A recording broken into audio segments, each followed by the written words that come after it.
When you think about a home, you know what it is and what it means. There's really very few tangible things that have more importance for people. The home serves to provide shelter fundamentally, but it's also the foundation for the stories and memories that end up defining our lives. And more than that, I think for many, the house can become a vehicle for building a family, for building wealth, for building a life.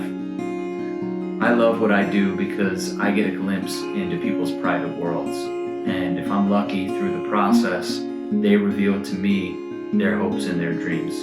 It's a journey that can be very personal and also very rewarding. My name is Kabinoff and I'm a real estate professional in Sarasota, Florida. I've been interested in real estate since I was a kid. My father built the house that we grew up in, and looking back, it was an incredible home, architecturally speaking. And I can remember walking the house with him while it was still being framed, and he had this blueprint of the house laid out on a makeshift table in what would become our kitchen. And I listened to him explain his vision for the space as we made our way up to the second floor by way of this little floating staircase that had no railing. And it was scary in a way, but my imagination was running wild, trying to fill in the blanks of his descriptions. It certainly made an impression, and I made my first real estate purchase when I was just 19. So I started my real estate career first as an attorney, and throughout my career I've done everything from renovate and flip houses to purchase and manage investment properties.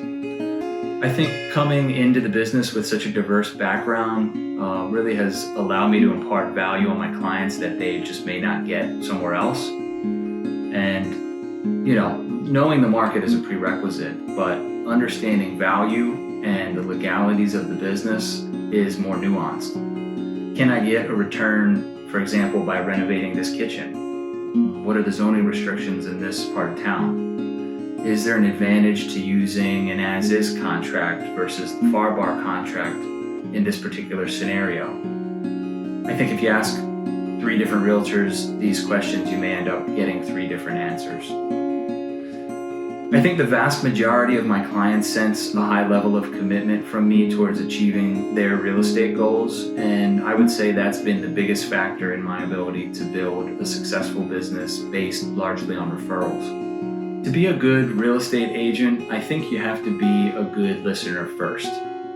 The job is about understanding your client's wants and needs and then matching those to the current market and often within a budget. It's a difficult job because very little about the market is static. The inventory is always changing, interest rates are changing. There's just so many variables and so much information, and people frankly don't always know what they want. So sometimes being a good agent just means being a good sounding board for your clients and leading them through the process by asking the right questions.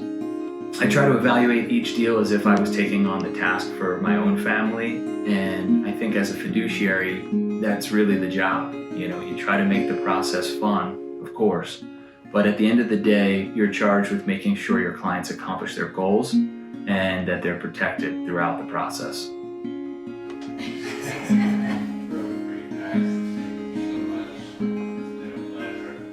So if you've been thinking about buying or selling a home, give me a call. I'd love to hear from you.